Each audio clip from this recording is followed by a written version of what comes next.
So you're a singer, you're a stylist, you're a director, you are mom. You do so much. Like, yeah, I do like in the everything. creative field. Yeah, you do everything. How did you? I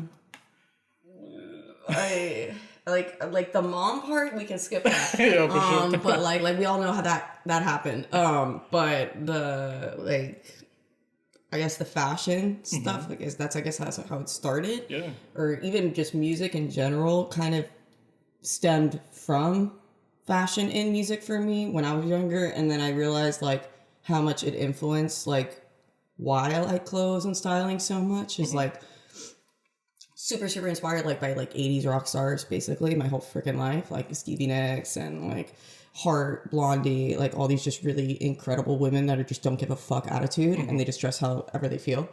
And I took that and, you know, I had like this insane like rebellious attitude when I was a teenager and I decided that's how I wanted to dress, I guess, which is totally inappropriate, I think, for a 15, 16-year-old at the time. Now that I look back, like my mom like hated that shit and I don't blame her because I was so young and I literally was just like Blondie like in the streets half the time. Now I think I'm way more reserved actually, which is funny because I'm older and you think but it's something that started kind of at a young age with like blogging and like Tumblr.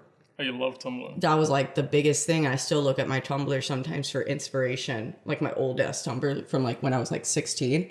I'll like go on that and I'll be like, wow, this is so fucked up. But like, it's kind of this weird, like, reminder of who I was. And I'm inspired by who I was as well as who I am now in a weird way. Like, I really appreciate it. Yeah, I really like who I was. I, as much as I feel bad for her in a way. Yeah, because like, I think at 16, I was a way more like, let me turn this off. People are going to bother me while I'm here. It's so popular. But no, just my friends wanting to smoke weed with me or something. But like that took a point in me where I was like, you know, I really like this origin story and I want to carry that with me throughout like what I do creatively. And I think when I had my kid, I was like, okay, now I have like an identity crisis moment. What do I want to do with my life since I had her so young? So I was like, okay, I have to figure this out right now. And college didn't seem to be the thing that was working out for me. I started college like even in high school around like earlier than everybody else. And I realized like it just was not going to be how I wanted to like experience education or creativity, I guess, that worked for me. So I was like, okay, you know what? I'm just going to like jump in and do whatever sounds exciting. I did like makeup, I think like my first time like ever being exposed to like anything like Miami industry, like anything to do with the fashion Miami world was Swim Week. And that was like totally, I think if you want to like dive in really quick, you should just say, I want to do Swim Week or Miami Fashion Week your first time. And then you'll learn real fast if you're going to like it or you're going to fucking hate it. Like, how long ago was this moment? Like this diving in point for you? That was like, I'm 26 now, so that was like 8 years ago. Okay. Oh, you're super young. Yeah. And I was like, you know, I just want to figure out what makes me happy. And I have now like a lot of like physical, like not handicaps, I would say, but just like debilitations where like I have like problems like with my hands and my joints and stuff like that. And I started to realize like even the environment around makeup was definitely, I think I figured that out, mind you, in 6 months, that was not what I wanted to do, but I just liked being exposed to the environment so much that it made me kind of understand different roles, different sides to the industry and things that I wanted to be a part of and where I felt like I was going to be well placed. So I started styling because that was honestly like, I think the next best thing for me, like as far as the passion of fashion and putting it like into something that was going to be tangible, like a print or something to look at on Instagram. Like that was the thing I think was going to make me happiest next. So I tried that for, I think, and I want to say tried that because I don't really say like, I continued doing it to my fullest. I put like a video out, like I think like a couple weeks ago, like talking about this, but I loved wardrobe styling and the experience it gave me for, I think, probably like 19, 20 years old. I did my first photo shoot, like just a total test shoot with a good friend of mine. And were you there just as a stylist or yeah, and I had a signed model. He was a great he was a great influence for me at the time, you know, on Instagram. And I was like, when I saw that he needed a stylist, I was super excited because I was like, you know what, if you're looking for someone, I'll do this for free, and I'm just willing to learn, and I have ideas, you know, that I've been wanting to put out. So he gave me that opportunity. We did that, and looking back, it's still fun to see it as like the first shoot I ever did. There's definitely things I would change. Yeah. What do you remember the most about that day? I think just like the process of how I did everything. I also made it a lot harder than it needed to be, which is kind of funny. Because I remember the first time I did a shoot like that, I was really either buying and returning everything and praying everything would get returned, or I was thrifting majority of their wardrobe, where that's when I started to realize, okay, like, how do I want to, like, I don't know, put together these looks, I guess, and how do I want to source? And at 19, 20 years old, I was kind of like, how do I do that type of scenario, especially being someone who doesn't speak fluent Spanish in Miami. And I think something that really helps you as a stylist in Miami particularly is having this like Latin American community, which I felt very out of my element. I was like, I don't know how the hell I'm going to do this, but I'm going to figure it out myself. So I started thrifting the clothes, which a lot of people do that, but I really wanted to make sure nobody could tell I thrifted the clothes. Like, that was like a big thing for me. It was like, I'm going to find this style, whether it was on Pinterest or whatever I was really interested in. And I was like, you know, but I'm going to look for specific pieces that nobody would got in their right mind think, oh my God, she got this at the thrift store. If anything, they were asking, where the hell did you get this? And how did you get this for only $5 or $3 or whatever I got? So, and I remember I got Versace pants, like I think $3. That was like my best first thrift. Yeah, because they were giving away, like from Univision Studios, they were giving away like extra wardrobe, I guess. And I went to my Goodwill and I found all their leftover wardrobe. And they actually tried fighting me for it because I told them they put it with all the other pants, which were $3. And they're like, oh no, we should have charged more. But they gave it to me, and I felt really cool about that because, and everybody was asking me, how did you get this? And it's something that I think people are very like thrifting, like it's gross still. Some people, I don't know why, but I think it's like one of the best things if you have the patience for it, because you really are saving so much money. It's so much more sustainable, and you are able to, I guess, like focus your finances in a way that is more constructive and is cycling. You know, for me, what happened later on was that I was able to sell these clothes that I was thrifting, right? So that I'm buying cheap clothes and then I'm making the money even more off of them later on, right? So for me, I think thrifting was something that was a really big blessing, is learning how to source clothes by thrifting first. And then obviously pushing myself to send these crazy emails and just jump in the water and say, fuck it, like, these people might look at me like I'm stupid, but I'm going to ask for their clothes because I think my work is good and I think they should believe in my work.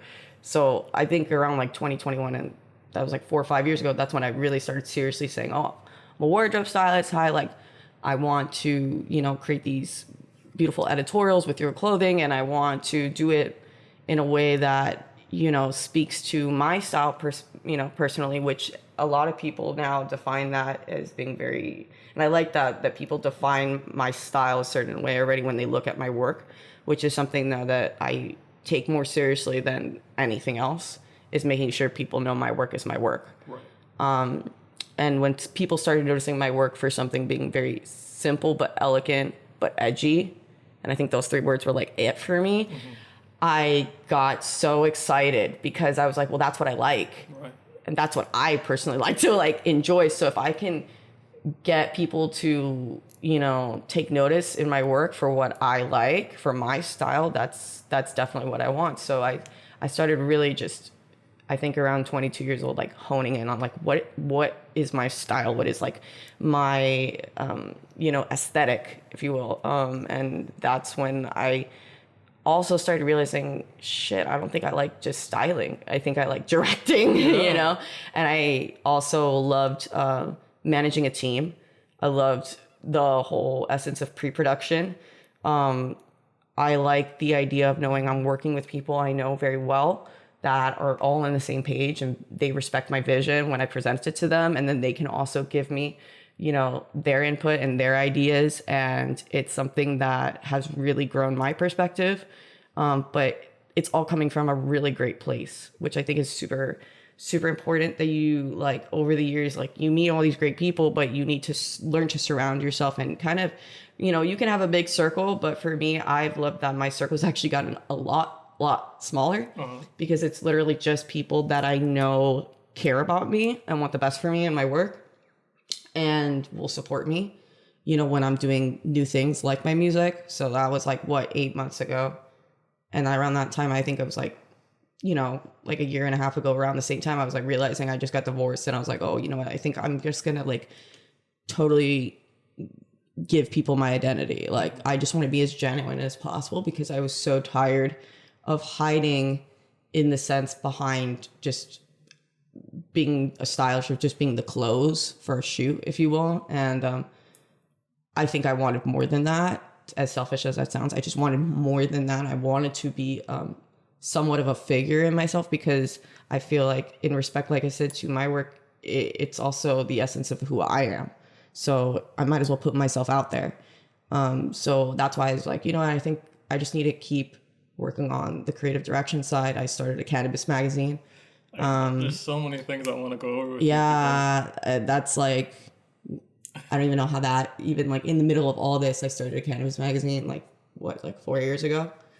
And that was like the best thing I've ever done, aside from starting music, I think, because it was like just me not giving a fuck. Literally, truly. You're incredible. What people think. I literally did. Thank you. I literally did not want to give a shit with that, actually. Like, I just was like, you know what? I want to put weed on a model's face and call it a beauty shoot. And my friends were like, you know what? Fuck it. Let's do it. Yeah.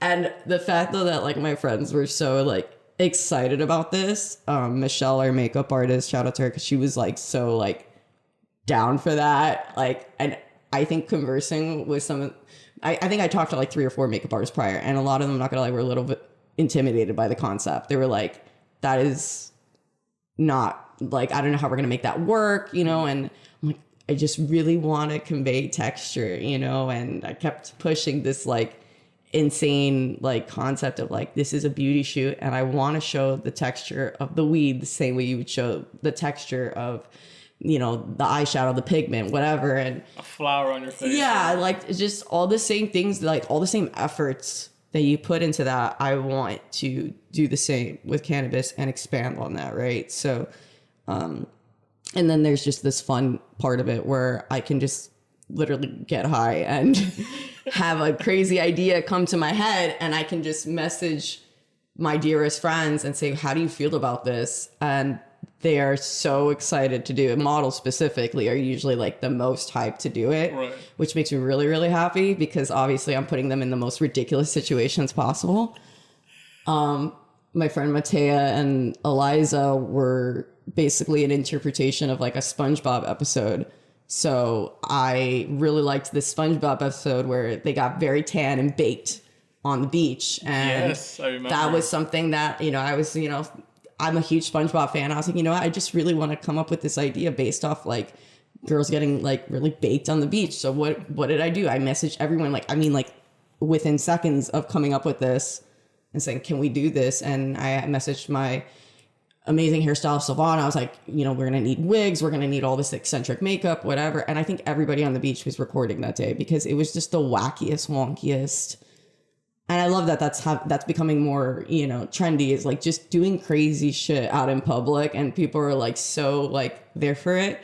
And it's almost comedic, right? The shoots that I'm trying to do for Gas too is just, I'm just trying to have fun and like show personality more and more, whether it's like something more beautiful. Like for my cover, I think it's going to be the most elegant thing I've ever done for like a magazine cover, if you will. And I love that.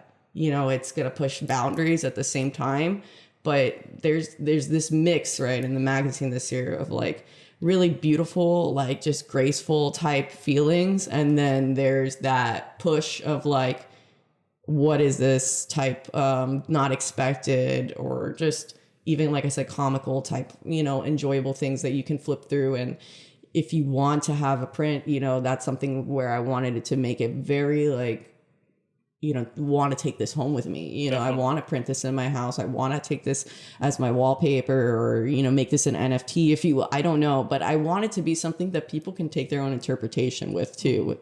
And that's something fun about gastronomy, is that it's a lot more fluid. The audience base it's bigger, so I can reach a lot of different types of people, a lot more ages, a lot more, you know, just from all over the world, even though we're really just focused on Miami businesses, which I appreciate more, because I don't really think there's a purpose in promoting other businesses when I'm from Miami. And this is, you know, the industry that I'm trying to uplift, which is the Miami cannabis community. We're trying to go recreational, you know, and I want to be a part of that growth. That growth. And when that day hits, you know, I want to be there saying, you know, we were at the forefront of like starting literally the first media magazine in cannabis. And our goal is to be up there with like Ocean Drive and all these other amazing like Art Deco type magazines, and have distribution for South Florida, because it's something that we really want to just stick to, is this South Florida business environment that's connecting with the cannabis and art community. You know, we have a lot to, you know, offer. I think like 100%. people and stoners are incredible people, you know. We're doing incredible things, and I think we deserve to have our stuff shared with the world, you know, as any other magazine could be. But yeah, that's been so fun for me, because it's I'm passionate about cannabis and plant medicine for sure. It's like helped me throughout my pregnancy and my whole life, with, like I said, my hands and my joints and my back pain. I have terrible hip pain all the time now from my past trip to Colombia, you know, and I don't know how I would be able to function, honestly, without plant medicine. At the same time, though, I've also learned that it's teach me an understanding of coping with and without plant medicine too, which is really cool. Yeah, like I've met a lot of cool people that have really taught me how to respectfully use plant medicine, which I think is an amazing thing to be around. The more you get into it. Definitely. When you say plant medicine, are you just focusing on like marijuana, or the other aspects of plant medicine like ayahuasca or... I mean, so with Gastronomy, we focus mainly on cannabis, but we're super supportive of the whole plant medicine community, especially the psychedelic community. Right. You know, we're really supportive of psilocybin and, you know, LSD, and how that's, you know, helping other people right now. It just was decriminalized now in Colorado, which I think is like incredible, because now people can really, you know, legally, hopefully, and respectfully, like enjoy that experience with like a physician or something and get the help that they need. I think mental health is like the biggest thing right now. Like it's so important. And if there's more ways that we can naturally and effectively, you know, fix that, you know, in our society, like why not, you know, push that when we have like all these other crazy things that pharma's pushing, like Xanax, right? So, we're super, super supportive Gastronomy of like all plant medicine, because it's something that, I think is one of the best things that we really can do to combat what's going on with pharma, you know, and all the addiction and problems with like pain medicines and all those other things that we like.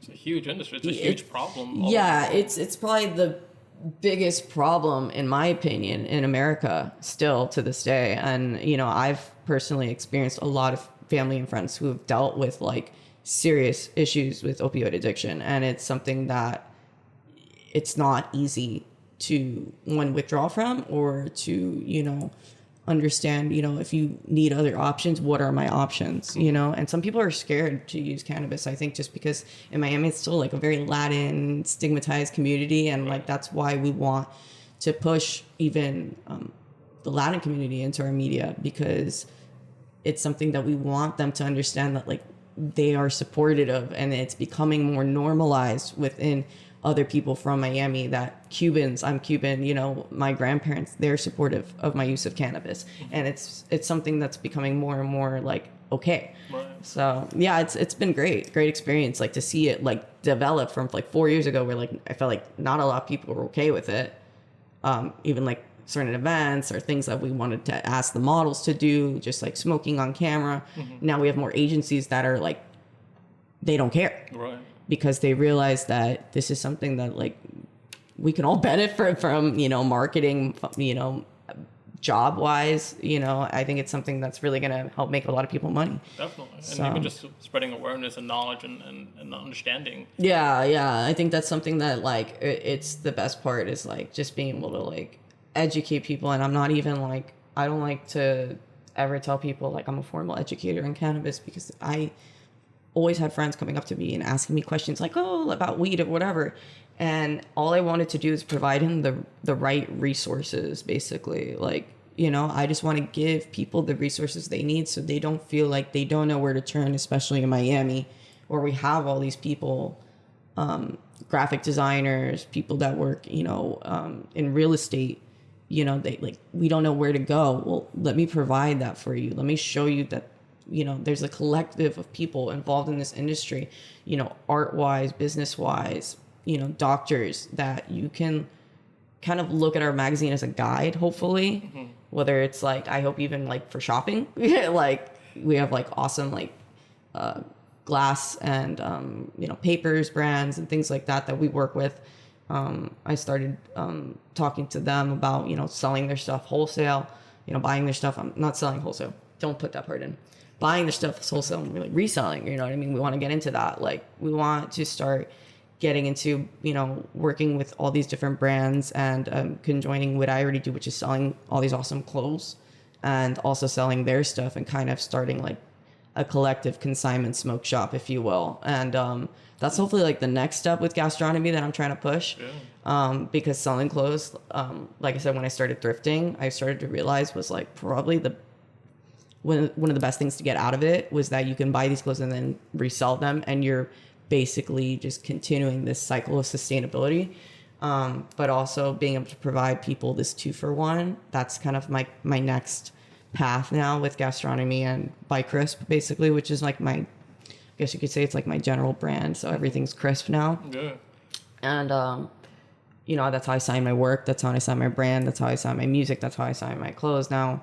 And I like that. I think I came up with that like 2 years ago, just because I hate my last name. And I also got divorced. So I was like, okay, I have to call myself something else. But like what, again, like kind of comes into the same like idea as simple, like elegant, edgy, minimal, crisp. Okay, let's do it. Done. You know, like it was kind of very, that just worked together really fast for me. And I was really happy how well that kind of caught on, because now everyone's just calling me Chris. Well, everyone always calls me Chris, but now everyone's calling me Crisp or Crispy. I wasn't expecting the crispy part, but that's okay. I think I'm going to call you Crispy from now on. A lot of people are calling me Crispy now, which is fine. Like, I guess if as long as it's crispy, it works for me. I love how big everything is. Like, it's so much bigger than I thought it was when it comes to all the different brands that you have and that you're creating. And I wanted to ask, like, I want to go back a little bit to like the thrifting that you spoke about in the beginning. And what were you looking for when it came to finding these clothes, and then even going into the modeling and setting up in the productions? What is it that you look for? Like, what is the eye? Like, what is it exactly that puts things together that makes the vision come into fruition? So, and there was like, you know, a big, I think, transition with my thrifting. I actually noticed too, when I started realizing my thrifting went from like good to like really fucking good. And that's when I, at first it was more about finding just like being patient and finding these extravagant pieces, right? Whether it was like name brand or just something really unique, right? But then it kind of transitioned to, okay, now this is my style. How do I find pieces that meet my style, but also come off expensive, quality worthy, tasteful? They have this clean cut to them, whatever it may be, that just immediately exudes like this is fucking expensive. So that's what I started to go for that a little bit more when I walk into a thrift store. It became less of like looking everything as a whole, which you will actually kind of see that with my personal styling too. It's like everything's kind of like very generalized at one point, and like colorful and like funky and whatever, but then it starts to niche down slower and like till it's finally just filtered a certain way. And that the same thing happened with my shopping too, because then I started like even challenging myself once I realized what I needed. Okay, let me see if I can do this on this type of budget. And sure enough, I could figure out how to do that. But looking for one of my favorite brands to shop right now, or to like, I guess you say mock, is well, I would say two, or like The Row and Jill Sander. So Jill Sander and The Row, they have these just very sharp, clean, expensive looking cuts. It's just so simple and elegant. The way it walks on the runway, it moves, it floats. And even if it doesn't, it's got this, it has this stiffness to it. It's not stiff, but it's just like edgy, and it's just there, and it's put together, and it just exudes this strength to it.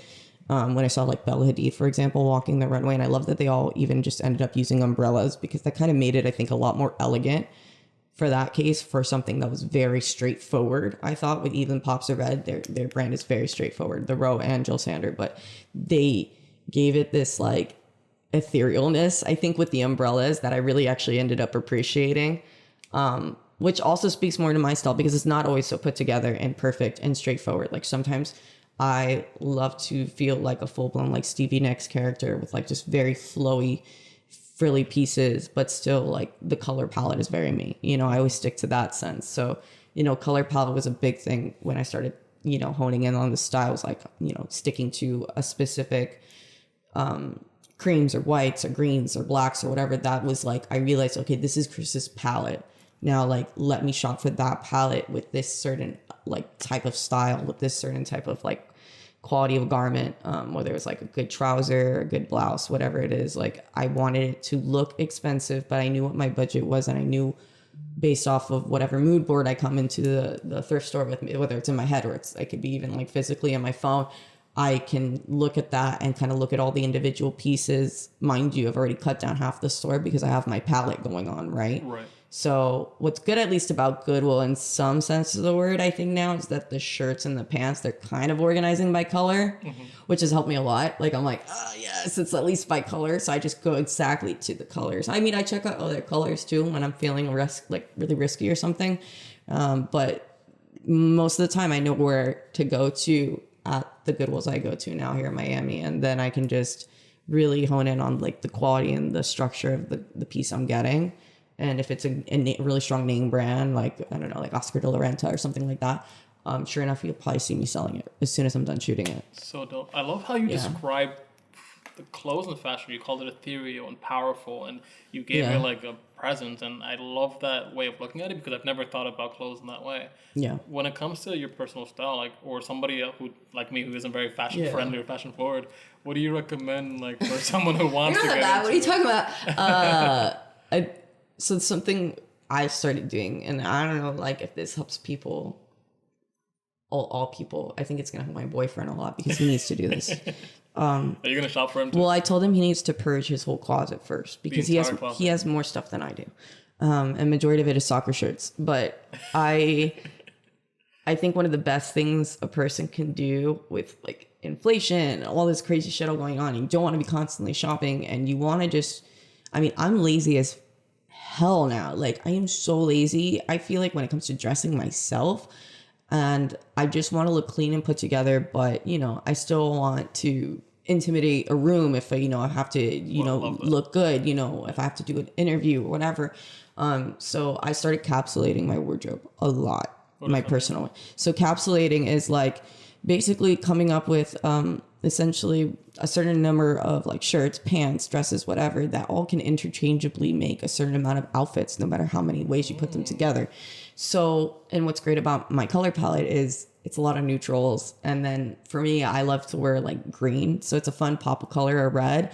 And I could just throw that in there whenever I feel like it. And it gives it something a little bit different than just wearing black and white every day, which I don't mind as it is half the time, or brown.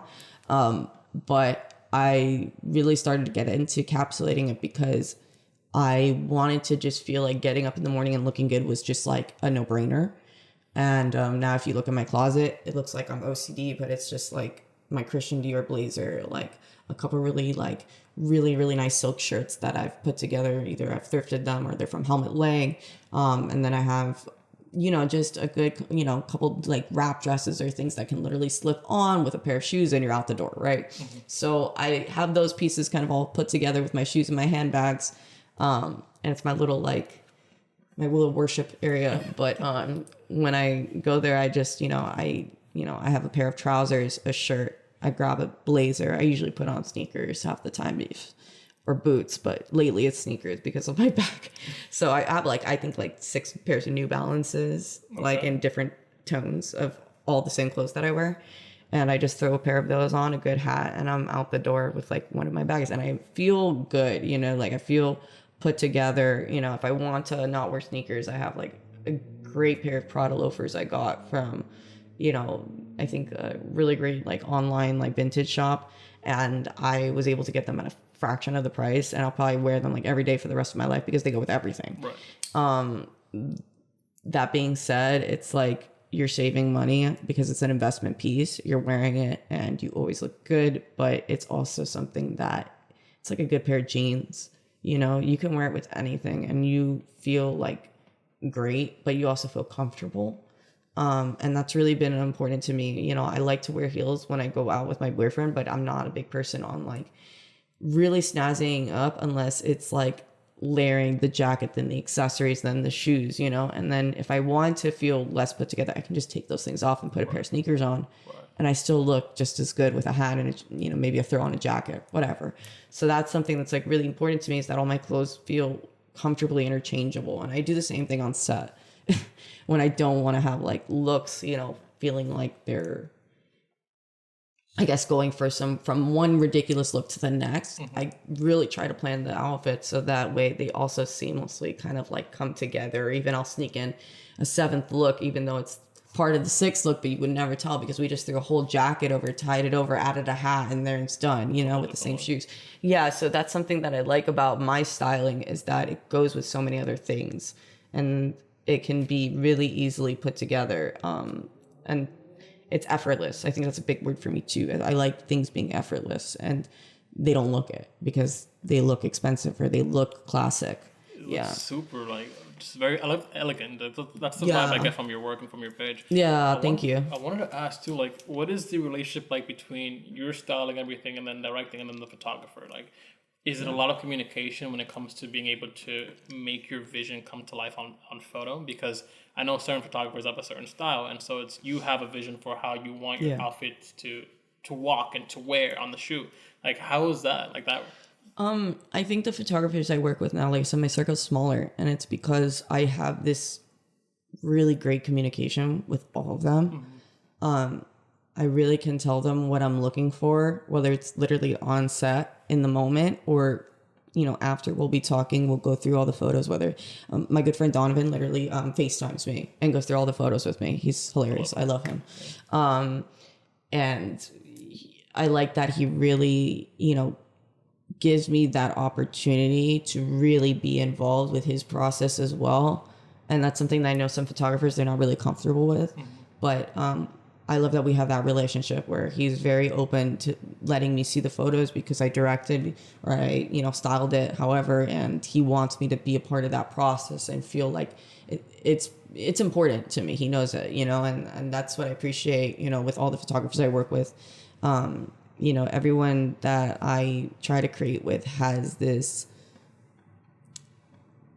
sense of communication that's not like blocked off by ego or pride or whatever. Like, we're all there to learn and get better from each other. I've had like shit days with them, they've had shit days with me, and we're all very understanding with each other. And that's something because we've all kind of grown together at the same time, so we have that understanding. I don't expect people I've never worked with to, you know, give me that patience, but it's something that I do appreciate with my team, that we all are understanding of each other's strengths, you know, and our weaknesses at the same time. And you just want to help each other grow in that sense and get better. So, you know, they've seen me have like, I mean, horrible outfits on set. What do you consider a horrible outfit? Like, I you know, I wouldn't say that's horrible. It's just sometimes like we've all had days where things don't fit, right? Or like the comp card is just completely wrong. Like, I mean, like the B is really a D, you know, type situation, or like whatever. Does that happen often on set, or? No, not anymore, because now I've gotten more particular even about the models I pick for my stories, which is great. You know, a lot of them I've become friends with too. So like I know their bodies, which sounds horrible, but I just know shoot with them so often. I've known them. Yeah, like I can literally style for some of my model friends with my eyes closed. Like literally, I can just go into Goodwill and shop for some of them and just be like, okay, I know this is gonna fit you because you're a twig. But literally, I think the best thing is just having like people around me that like are like, you know, do your thing, whatever. Yeah, just let you run things. They just let me like not run things. I don't like feeling like I love that my friends give me a really great leadership role, but by all means, like I love to learn. And like the other day I was in the studio with a good friend of mine, Andre, and we shoot together a lot as well. So this was like our first time doing like more audio engineering together. We're putting out a really nice cover this weekend, right? So I was telling him, you know, I wanted to, you know, I have this relationship with him that's a little more chill. And I was watching him do stuff on the computer, and I was like, I kind of want to learn how to do this, you know? Not saying that, like, I will ever be good at audio engineering, but I like the fact that my friends are very open to teaching me and showing me the ins and outs of what they do. Because, you know, photography-wise, I feel like I'm so, like, out of my field with that, personally. Like, I don't think I'd ever be a great digital photographer. I've started getting into film. You know what I mean? That's like my thing now. Like I'm really trying to get this like archive going of my work where I take my own film photos and get to look back on it and see like my archive, if you will. So that's been fun. Is it public or can anyone see it or just you? Just me right now. But like I've had this idea of like, you know, like just posting certain images, like scanning them once I get things like kind of rolling and I trust my work a little bit better. Like someone told me my depth of field was off and I was like, what? like it's so off. You know, for the longest time I thought you were a photographer, like just a photographer, because the photos, like the style is almost the same. And I was like, yo, I thought you were a photographer for the longest time. A lot of people hit me up and they're like, hey, do you want to shoot? I'm like, yeah, sure. We come up with the whole concept and they're like, you bring like the camera, the lights, and I'm like, wait, what are you talking about? I was like, I'm just styling. I thought, you know, like, do you need a photographer? I can get you one. And then they're like, oh, that's a whole other fee. I thought you were included, like giving me the whole deal.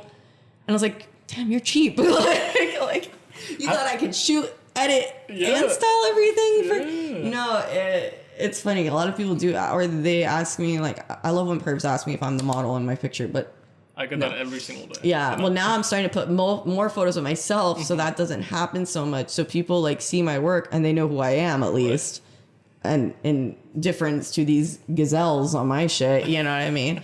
So you know, but it's been fun like having like just different work now, but also like I like that people see and they think it's all the same. Yeah, because the flow is you. Yeah. Like, there's a character to your flow and to your page. Yeah. Now more than ever. Honestly, like I said, like when I first started, I think it was such a mess. And that was because I was just taking edits at whim. Like whenever I got them, I'd just be like, and post them up. I got an edit. Christmas. Like I can post this. And then like, you know, 3 weeks in, the grid looks like, I don't know, like a fiesta party thing. And like, it's just obviously not who I am. Because now everyone's grid, I feel like, is like a representation of their aesthetic, whatever, you know what I mean? And now when I look at my grid, I do see like me more, and also I kind of like screenshot it sometimes and I look at it and I'm like, holy shit, like this is not like, at least also with my music now too, and the art that we're doing for my music, which I never thought I'd be like, you know, the focus point of my own work, right? So now I'm like screenshotting and shit and I'm like, oh my God, like like this me, like I don't know, because 18-year-old me would have been like, no, that's never gonna happen. Why? I just was so held back in the relationship I was in, and also, you know, I think it's a blessing though. I think everything happens for a reason, right? So, and I feel bad for people that have like insane musical talent, right? But then they don't have the access to proper like marketing or understanding of how to market their work. And I did the opposite. Basically, I didn't get to do music from like 18 to like now, pretty much like 8 months ago I started, because I knew that it was not something that with my lifestyle it was going to be comfortable to do. And now I don't give a fuck. I do what I want, right? I have a really amazing supportive boyfriend who's just like, put yourself out there however you want. And like, I'm here for you. And now that I'm doing music, it's like, I get to also be a part of the process of creating the music videos, doing the styling, the treatment, the whole story. Like, I think that's like so fucking fun, because 18, I probably would have been like walked all over if I started doing music in that sense of the word, like finding the right people to, you know, produce my music, engineer it, like whatever. I don't think I would have known where to go, right? And now I have all these amazing people that are guiding me and telling me how to do this right, so that way it doesn't happen to me like that. And it probably saves people a lot of time too, right? And a lot of money. But it's like crazy because it's only been 8 months, and now I think I've finished like 4 songs now. How does that make you feel? Like, just being able to channel your creativity into a different outlet? Like, I think it's like everything I've ever wanted at the same time, to be honest with you. And it's very complete, like wholesome feeling. Like, I've had it like for the past, like, I would say like 3 months ago, I started like getting like this weird feeling of excitement that I've never had before in my fucking life. Like, I've never felt that way before in my life. And I think it's because I went to the Denzel Curry concert with Cuddy, right? And he said something that like, I was like, holy shit.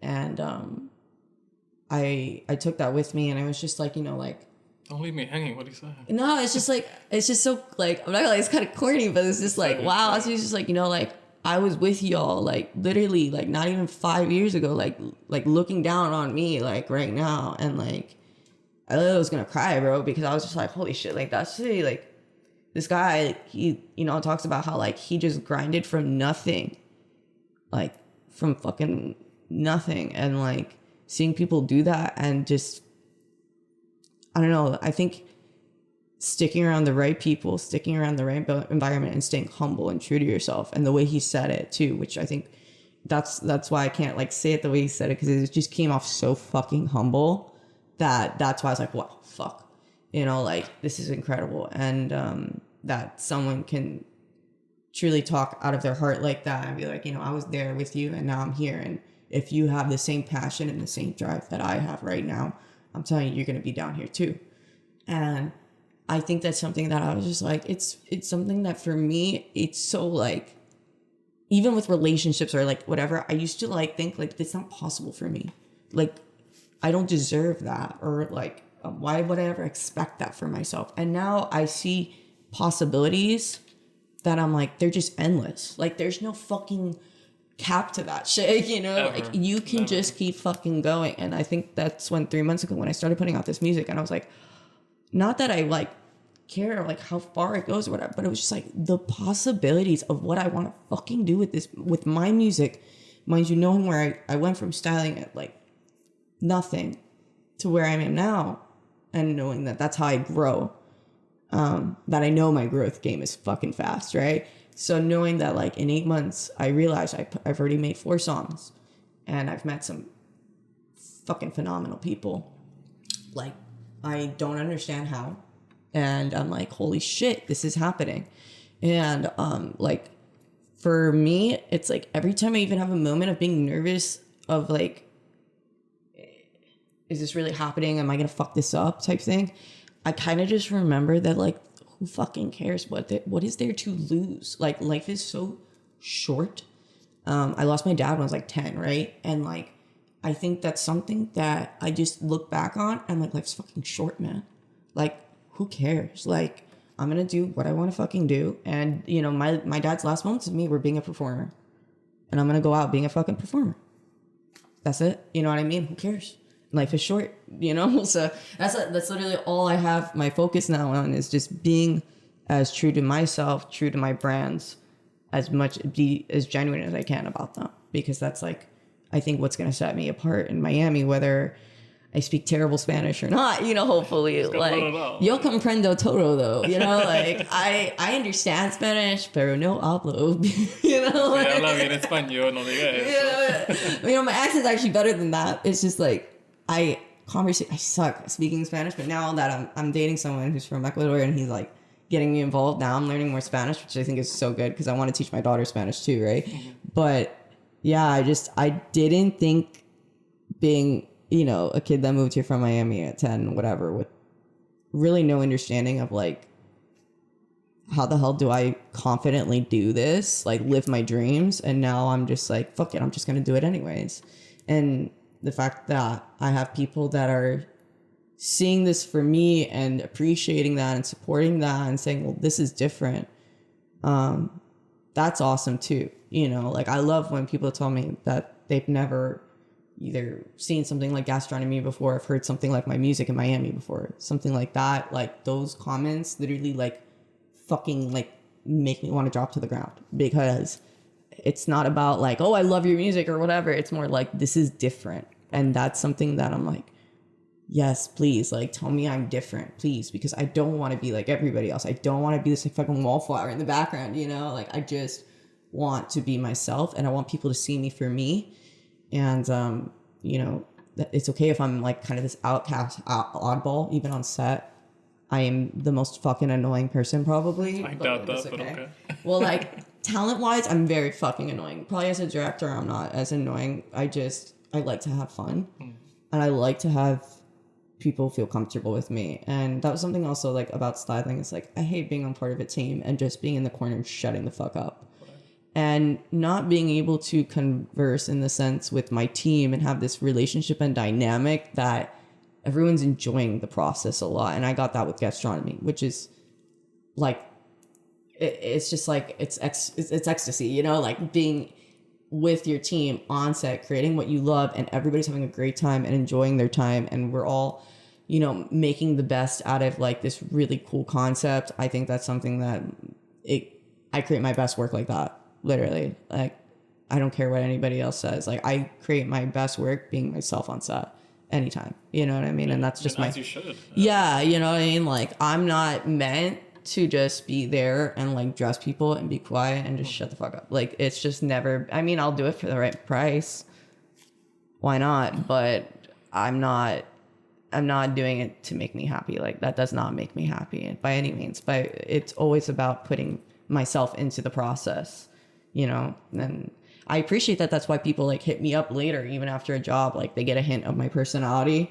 Like, dude, like you were the coolest and chillest person on set. And like, I just want to work with you now. And like, I'm like, dude, I know that sucked, but like, let's do something, you know? Make it happen. And I've met so many people that way. I've made so many friends just being myself on set and not being like everybody else. And some people hate it, some people love it. I don't and see how they can hate it. You have a very magnetic personality just in the couple minutes that you have. I try. Some people are just like, yeah, I don't know. It's like very Miranda Priestley, like Devil Wears Prada, like environment. And it's funny to watch the movie, but it's not fun to live it, right. You know? Like, and that's not what I want for myself by any means. I don't care to be in a room of people judging each other and not being open and honest with each other. I can barely stand to be around people I don't like anymore, which I think is awesome. And you shouldn't do that. You shouldn't stand it at all. Yeah, I just, you know, I'll be around people and I'll be good to people that I don't like for the sake of being a good person, right? But as far as like putting myself in a room with people and, you know, just for the sake of like a come up or whatever, it's just not who I am. And it makes me literally physically nauseous being around people I don't have taste for. Like, I will tell you how I feel. Mm-hmm. And that's been the best thing for me, I think, starting 2 years ago, is that I just started being completely honest, transparent, like no matter what, with everything I do, my work, my music, myself, just full transparency about, you know, everything going on with me. And like, people like it, people don't like it. So far, people like it. I would like to think it's a great quality to have. At least you know where you stand with somebody. So for people like it, you know, like it's been a good 2 years. Like the past 2 years, crazy, like 360, everybody would tell me now, because me 2 years ago was like, during COVID, it was just like so lost. And a lot of people felt that way, I think. And then it was like, everybody was messaging like, what the fuck is happening to you? Like, it's like you're a completely different person. You cut your hair, you got a new car, you got a new house, you changed this, I might as well basically did get a new name. You know what I mean? I went back to being who I was, that nobody even knew me for who I was. Everybody knew me for my ex-husband's name, literally. And that kind of sucked, to be honest with you. You know, kind of like going into this world and not being known for me, you know? And, I just was like, this is who I am. And from now on, this is who you refer to me to us, you know? I'm so proud of Crispy. you. I'm Crispy. proud of you, Crispy. Yeah, thank you. Yeah. There are so many people right now who are around our age who feel lost and who feel like they're not being seen and who feel like they don't have an identity. And what do you say to those people and those kids and those just anybody who feels that way? I just think like, and coming as someone who, mind you, I had like no friends growing up. Like my first like middle school, high school, I felt like such an outcast, right? You keep staying true to yourself. You keep doing your thing. You keep grinding, right? For what matters to you most. For me, it's my daughter. I could have absolutely zero friends right now. And if I had my daughter, I'll be fine. Good. I mean, I might lose my mind, but I'll be fine. You know, it's harder. It's more difficult said than done, right? But eventually, I've noticed that the more you stick to yourself and you are consistent with that. I think consistency is like a big fucking word. Like regardless of what everybody else is fucking telling you, you're staying consistent and you're staying true to yourself. You're putting out whatever work that you want out there into this world and you're doing it and you're not letting it fucking stop you, despite if it's getting fucking 2 likes, 3 likes, 1 like, whatever. People catch notice of that grind and you will catch notice of your growth as you continue to push yourself and keep doing that. And I think it's not about finding anyone that's like a good friend or like you have to find like the proper mentor in life, I think, to guide you. And it doesn't have to be like family or anything like that. It can be like fucking spiritual for all I know. I don't know. But you have to find something that gives you a fire to keep going and like leads you to keep going. And it tells you like, you have this in the bag, you know, you just got to keep your grind, keep it striving, you know, like, and for me, you know, I was lucky enough to have my mom in many aspects of that to help me do that. But also, you know, I have really, really good friends around me that I went to high school with that have been there for me, from my last years of high school till now. And have supported like me and seen me from like absolutely like nothing. And I think when people remind me of how I started and where I am now, it really motivates me to continue and stay consistent regardless of what other people think or whatever bad day I'm fucking having. So yeah, I think for anybody that's like struggling to like just put themselves out there and find themselves, like, it's something that it's going to come to you, right? It's not something that's going to happen overnight. I think I was lost for a really long time, right? But I started finding myself the minute I started accepting that I was who I was, and it didn't really matter what other people told me. Who I, you know, at the end of the day, you write your story, you describe yourself, right? So, I mean, you know what makes you happy. It's like that little, you know, spark inside, right? And you just follow that. And for me, like, I just took that and I kept fucking running with it, as scary as it was. And even with music, I just was like, you know, this is something I've never done like professionally really like this before, but I'm just gonna jump in and say fuck it. And if I suck, at least I did it, you know what I mean? And I think it's about just doing things you care about, doing what you love, not caring what people think, and only caring about, you know, what matters most in your life and the people that, you know, do take advice, right? Do take like criticism, but make sure it's coming from the right people too, because there's always going to be people that are just trying to bring you down just for the sake of bringing you down.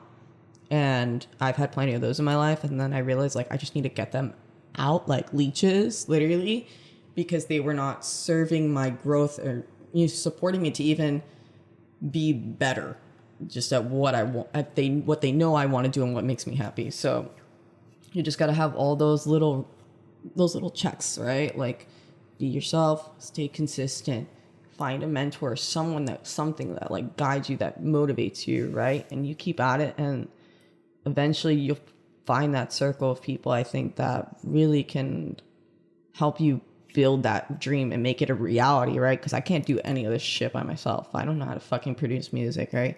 So it's been a matter of like just staying consistent and doing what I did for a very long time, meeting the right people. And then sure enough, it was like, holy crap, I have like all these great people to put a song together now.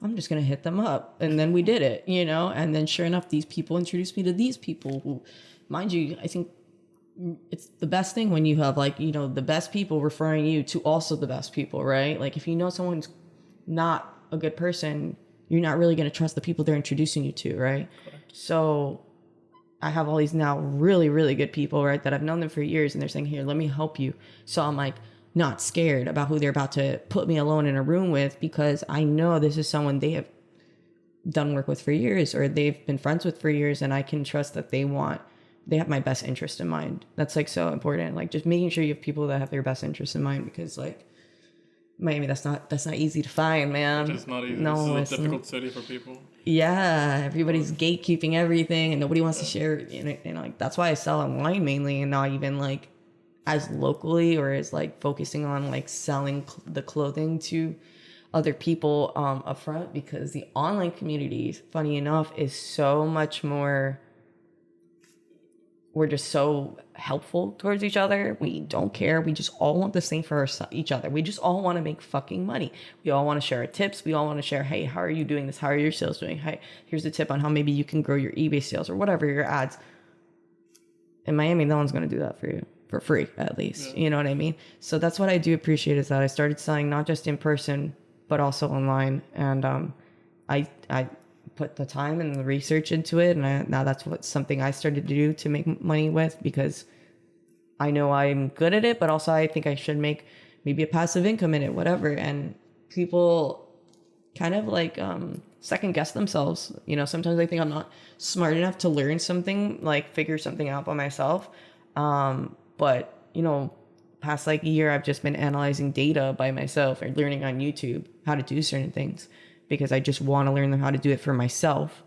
And in the end, it's really worked out, because, you know, I realized like, hey, this is actually something I'm capable of learning and getting better at if I put more and more of my time into it. And same goes with everything I do, like my music and everything. Now that I'm putting more time into it, like from my first song to like the next, and then the next, it just gets better and better and better, because I learn from each song I've done, or each time I'm in the studio. I've like, and I, mind you, like my first time in the studio was like literally like my first time ever in a recording studio. Like I'm just used to acoustic jamming in front of a bunch of drunk friends. So that was like fun. And then performing, you know, with a microphone, obviously, or like with mic headsets up, and like doing theater or whatever, but not in a recording studio environment. And I think that was something that I was like really, really intimidated by as well when I first started. But then as soon as I kind of got into the gist of like how everything worked, how we were putting some songs together, like just the whole process of it all, like it comes a lot more naturally to me now. Now I just jump in there and I don't give a fuck. And I just make retarded noises. I wish you could see yourself as I see. Like I get a lot of inspiration and power and yeah. Thank you. No, I mean, I sometimes wish I could see myself the way I see myself too. Literally. Because sometimes I'm just like, what the fuck? You know what I mean? But you're doing so much, and like I'm invested now in your future. Like I'm invested in seeing what you create now and where you move forward, because you're doing so much and you're doing it so well, and it seems almost effort. Like I know it takes a lot of work, but you give off this very confident person. So oops. What's that girl again? Yeah, so I think it's just because I've kind of, it's like a muscle, right? The more you work at it. Yeah, honestly, because like I think a couple of years ago I probably wouldn't have exuded so much confidence as I do now, but that's because I actually have learned to I actually believe in myself and what I'm doing, right? And I actually like, especially with gastronomy, when I talk about it, you know, you can hear it in my voice how like fucking excited I am about this, because I realized like this was like one of the smartest and best decisions I ever made, was starting a cannabis media and art magazine 4 years ago and not yesterday. Right. You know, I'm like, oh my God, like I've been doing this for so long. I have so much to share now with all these brands that are realizing this is profitable, you know, and something that we should be working with. So it's fun to like believe in my own ideas, I guess, you know, and be like, wow, Chris, you're doing it, you know, good for you, you know, whatever. But I have days where I'm just like, oh my God, that was crap, you know, like, and I think it's just more about, you know, I just live and I learn, you know, and like the next day I just literally just try to do better. I had a shoot where I was like, oh, I could have done that better, right? And then me and my same photographer were working out, shooting again, and I'm almost positive it's probably going to be the best one I've ever done, because I just set myself so heavy based off that last shoot, which was probably not as bad as I'm making it seem in my head to be, but it wasn't what I wanted to do as far as like my best work. So like the past month I've been really like putting in like just all the little details into planning and organizing, and the more organized I am, usually the better the shoot comes out every time. But it's like I already look at, you know, what I've put together, and I have this feeling of confidence now when I'm looking at these looks. I'm so excited to shoot it because I know it's going to come out fucking phenomenal. And that's something that like really excites me. And I can feel that excitement. Like when I talk about like how 3 months ago, I felt that like, oh my God, like something's happening. Like it's those possibilities, right, in my head that are becoming like what I thought 5 years ago I could not do. I'm realizing like it's way more in reach than I thought. And I just got to keep fucking going. And if I stop, then I'm not going to get there. Obviously, you know, you're never going to get anywhere if you just stand still, you know, but I'm just going, you know, even if I have a messed up hip or whatever, you know, I'll wheelchair there, you know, I'll get there eventually. But you'll get there. Yeah, I think we all will if we just like keep going. Literally, you just can't let people, and you have to be a good person. I think that's a big thing. Like, I don't know how else to say it. You have to be a good person. You have to be professional to some sense of the word. Like, and that has taken some joy, you know, like out of work, you know, I'm like, I experience things and I'm like, ugh, that was like so like Miami typical bullshit. Like, why am I doing this? You know what I mean? But that's also why I love directing and putting together my own teams and reminding myself why I do what I do. And it's not like everybody else is going to be like that, you know, but that's a big thing, is that everyone on my team is a really fucking good person. Like, just A1 good people, you know, like they're there for me, I'm there for them. And that's really, really important, you know, that they care about, you know, my time, my work, my money, their time, their kids, their, like, it's all, you know, mutual. At the end of the day, we all care about each other, you know, and that's super, super fucking important. Like, we're all good people and we all care about each other. So if you don't have that, like, Nothing. You have nothing, and it's just like, even on set, there's always going to be that awkward moment where you realize like, damn, like, I don't think this is working out or whatever. And then you don't even believe in the work the way you used to. I don't know. Like, so for me, I don't experience that anymore, which has like been awesome. Like the past years, I've just been working with the same people, and I don't experience that because we're on the same wavelength, you know, and we're all very honest with each other. It's super, super important. You know, you have to be transparent, or if not, people know when I'm pissed off, right? Like, they can just tell, like, I'm terrible liar, like a total terrible liar. If people know I don't like them, like, I think they can sense it a little bit, or if they know I'm uncomfortable, they definitely will sense it actually if I'm uncomfortable. So it's nice that like on set I have like this, like, I'm just like, I'm chill, like I could show up in sweatpants and chill and just talk freely and be myself, and there's no like feeling of like I don't really like how this, you know, can this just be over, right, type feeling half the time too. Like, that's the worst. It's like, especially when the model just wants to get the fuck out of there because they can sense it too. Mm-hmm. They're just like, oh my God, like two people are like obviously like awkwardly arguing or something, and then the model's like in the middle of it with her hair being probably pulled at two ends. Bro, do you think anyone's gonna want to stay the next 2 hours? No. So, you know, that's why I like just making everybody super, super chill, comfortable, happy, you know, like, the model wants to eat on set, fine. I don't care. I mean, I'm gonna have to tell the guy maybe to do a little toot toot on the edit, but like, it's not even that. It's just like, I care about how everybody feels, because at the end of the day, everyone's like playing a part. We're all playing a role, right? Especially the model. If she's an actress, like, she will show on her face if she's unhappy or if she's upset. I don't know his name, Free X Money. Yes. Yeah, I've shot with him a long time ago, and then I think he worked with a good friend of mine not too long ago as well. But he was like one of the first people I shot with. Like, oh, you know what? I hired him to shoot a musician at a friend's house one time, and it was like long ass time ago. But that was really cool. Yeah, And it's funny because when I was shooting my friend who was a musician at the time, I was just like, damn, like I can't wait until one day I hope I can do this for myself type shit. Yeah. But yeah, it was funny because I started styling musicians, and that was actually one of my least favorite things to do. Started styling musicians. Yeah, when I started styling musicians, like I guess like 4 or 5 years ago when I started just wardrobe styling, just taking on whatever job. I think that was like one of my least favorite things to do. Why? Because, and this is gonna sound horrible because I'm now a musician myself, right? Because I guess musicians that haven't been on both sides, they don't really get it, you know, and they just see like, well, I get like, this is my budget and this is what I'm paying for or whatever, but sometimes obviously the budget's not even enough to cover everybody. And even if that's being said, it's just like a level of like respect for the amount of hard work everyone's putting in for whatever money they end up getting. Mm-hmm.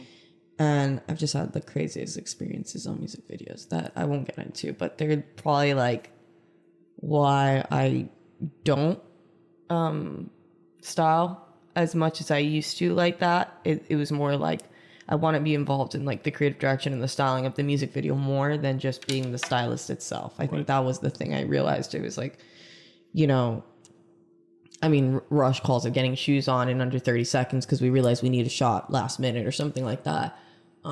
But I've always wanted to do, I think one of like my dream like jobs, if you will, like when I started like getting into that was like doing kind of more, like kind of like the Childish Gambino meets like the baby videos and just these fun things that Nadia Lili was doing and co-directing and being a part of as well. And like one of my good friends, Marcelo, he was actually on one of those videos as well, I noticed. And I just like, I've always wanted to be in part of like the treatment process, if you will, more than just being the stylist on a music video. And I think that's kind of like why I have such a like a great like wholesome feeling, I guess, now that when I make my music, I know I'm going to be part of that process too. Mm-hmm. Because it's like the vision behind the song I can really be in fucking control of and make sure it comes out exactly how it was pictured in my head almost, and not just like put it into someone's hands and then, you know, I know nothing about the process, so I'm just like, okay, and it comes out the way but I love that I get to be a part of that process. Like I love like really getting involved in like the art direction, the treatment, like the script, whatever, like the actors, everything that went involved in the last video I did was super calculated by me because I just really wanted to make sure it didn't come off like so it's like a kind of like a psych thriller type mock type video, right? And I felt like a lot of people had taken that in a direction that could have been perceived very like corny, Halloweenish, whatever. Mind you, the video came out around Halloween too,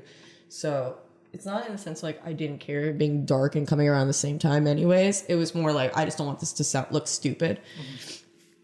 Mm-hmm. And it was like everything from the location to the extras to the styling to the props. Like I was so like picky about, and B-Wade, who was like really good about this too, you know, just making sure everything had this sense of like grunginess and grittiness to it and not so much of like a movie set. So that made the video look so much fucking better. We shot in the abandoned Macy's in downtown, which was like probably really like not good for my health, but like I did it anyways. Like there was a lot of dust and shit. Like I feel like I still feel it in my lungs, but it was the coolest location I've ever shot anything at. Like literally it's incredible in there. And it was perfect for like an interrogation type scene, which is what we were trying to accomplish. And he got like this really great metal slab type table thing. We got a great actor on board, the lighting, everything, just all the takes, the editing, everything came down to just making sure the post-production at the end was just done perfectly, and he did that, and everything came out great. And I was so excited to show it at the launch party I did, because I never really kind of like showed a video like that publicly before and presented it to people, and then immediately heard their feedback like as soon as they watched the video, right? Mm-hmm. You know, you put things on Instagram, but people make their comments or whatever, but like no one, you can't really have that sit down conversations like a focus group, like, okay guys, you just watched something, how do you feel about this, you know? And I was great about the launch party. It was like everybody in the room had like chills or something, like they were like, whoa, like what did I just watch? Like one of my friends, he was like, oh my god, like that was so cool, like, and I was just like, are you serious, man? And everybody just kind of like was just applauding, just so happy. But what was cool was that everybody was like coming up to me after and saying how like they really appreciated like the way the editing and the style of the video came out, and how dark and almost creepy it went without coming off again like stupid or corny, which was like my biggest fear. Right. So that was fun. I love the song. You know, lyrically, like I would like to think my lyrics are getting better, stronger, and becoming more comfortable writing. So that was like a really fun song to write, like literally just based off like text messages people have told me and shit like that, like hater shit. Please send me this video so I can watch it. Yeah, so like the song's called Hell to Pay, but I just came off with like the hook based off of like a really funny British video I found online.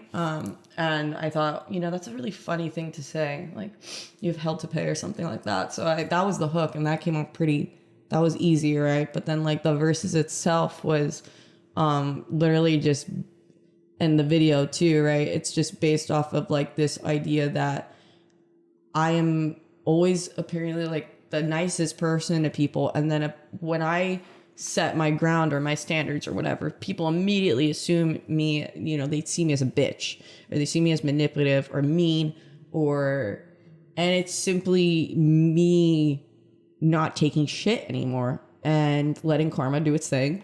And knowing that I think reasserting the fact that I know I've done a lot of good things in my life. I know I've done a lot of bad things in my life too, but I know I've done a lot of good things in my life. And at the same time, a lot of people have done bad things to me, and that is what it is. At the end of the day, I don't really hold on to that, but this was my way, I guess, of artistically like kind of expressing this, like, well, fuck you, I'm making a video about this anyways, and I'm gonna be me, and it's gonna come out cool and whatever. And it's kind of like, I don't know, it kind of makes no sense, right? It's like I'm letting people kind of like, I'm visually putting out there what people did to me, but at the same time, it's like I'm putting it out there because I can now, and I can say literally whatever I want lyrically and do whatever I want and visually create it how I want to interpret it and put it out there, and nobody can really stop me.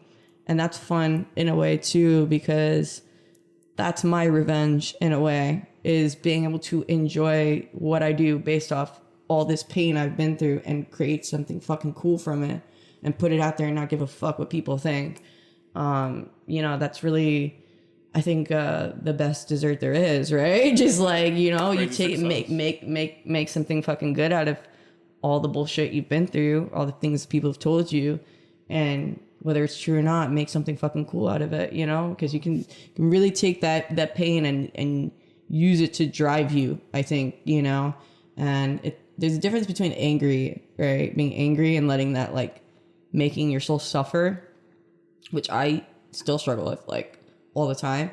But I've literally learned, like, it's not about letting yourself, like, your soul suffer. It's about, like, releasing it and doing something with it and creating something tangible from it. And then what are they going to do? You know, they can't do anything with that. But if you're still suffering, they're still winning, exactly. You know? So that's something that, like, that was the fun, I think, about that song. And now I'm getting into more songs that, like, are obviously just more trendy with music and things like that, like EDM. And I try to experiment not just with, like, my initial influences, which are, like, rock and, like, pop and alternative, but now we're, like, getting into more, like, EDM type blends and stuff like that with, like, Ultra and all these fun festivals, because I am from Miami, so I do want to reach my people, definitely, I guess, but I still love that, you know, vocally and the writing and everything, it's still very me, and hopefully people interpret that and see that, you know, differently for what it is, because it's me putting that, part into it. So, I'm excited. I have a lot of cool new things. I hope to like start to have a party for Basel next month. There we go. So that's for Gastronomy. It's like we're going to be formally calling it now every year Gastronomy Gallery. Okay. So every year we're going to do, it's just going to be expected. This great environment of DJs, food, speakers, people that you can network with. Obviously, all the art from our magazine is going to be displayed and be available for purchase, things like that. So, we really want to, develop this essence of Art Basel and like all these awesome like shows that everybody goes to, but obviously start incorporating the weed community and also doing it in a way that is elevated, right? And speaks to more of the standard that I want it to be expressed as, not just like this typical recreational party, that everybody just goes to, gets lit and goes home. Like I want people to take the food experience for them, like really enjoy the food. Like our chefs are fucking fantastic. Like the best chefs ever. Like I'm blessed to have them. The DJs that we work with, great music, great vibes. Everybody's dancing, having an awesome time. And then also the art itself, right? It's just different from hopefully what other people have seen before. We also do displays of my friend's glass, which if you've ever seen a bong worth more than a Chanel bag, I'll tell you, I can show you one because this guy has them. It's like the craziest glass pieces that I've never thought you could probably smoke out of, but you can. And there's just things like that I think deserve to be shared with the community a lot more and be respected a lot more in an environment that's just meant to be appreciated, not just like blacked out drunk. Right. So I'm trying to I want to give people those experiences during Basel, like this elevated, infused vibe where people can enjoy the art, the music, the food, talk, maybe meet someone in the industry that you've not met before and, exchange contact with them, and then you can grow your business with them. That's what like I really want out of Gastronomy, our events specifically. And, just to expose more local small businesses that haven't been exposed yet. We want to help them, build their advertisement, their marketing, whatever it may be, to help them grow as a business. And, mutually that helps us too, because we love coming up with cool art concepts that can help other businesses grow, and if it makes us look like we're doing something different for them, then we're going to continue doing it, That's so exciting. I just love everything. This is one of the funnest podcasts I've ever done. Yay!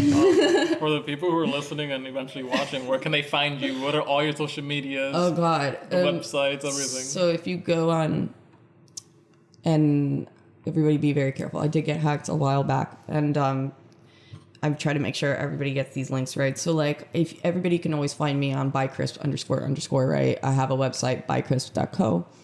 Everything's bycrisp. But you can find Gastronomy, gas, tronomy, because we like to emphasize the gas part. And, you can also find us on our website for gastronomy.media. We have a YouTube, Gas TV, GTV. Where we do little interviews and videos, and we post like some of our awesome content on there as well. And then I also have my shop, By Crisp Shop. So, anytime people are looking to buy or sell, I do that too. And, I just try to give everybody kind of like the collective crisp experience all at the same time too, with whatever they reach out to me. You reach out to any of those, you're talking to me half the time anyways. So, I try to give them the full vibe, and like, my music, I would say, is hopefully something that, will complete that for everyone, like really understanding who I am. So yeah, By Chris Music, and all my music on there is on a link tree. You can just click that, and it's on Spotify, iTunes, whatever your pleasure is. I don't know, YouTube. you can stream my music. Yeah. And hopefully everybody likes my music to come. I'm really excited to put some new stuff out there, Perfect. Thank you so much for coming on the show. No, thank you. So fun. Yeah, like this is awesome. I really appreciate it. Thank you. Thank you. Okay, no, for real. Like I like that you started something too where people are so like, it's like a very raw, open experience, just talking about their experience in the creative, environment, whether it's photography, styling, whatever. And like, people need to hear the true, like, I mean, the nitty gritty, you know, behind the scenes, I feel like, before even deciding, like, how do I really want to, like, continue this, you know? And sometimes, like, hearing it from other people really helps guide you too. 100%. Especially if it's like, oh, like, just so honest, and you can tell it's coming from, like, a place of, like, their heart, you know? You can go online and be like, oh, I want to be a stylist. Look up someone that was a stylist, and they might tell you all their best accomplishments, but they're not going to tell you their worst, like, all, like, so openly like that. And, you know, you want to learn from that, right? 100%. So, no, this is super cool. Thank you so much. Thank you.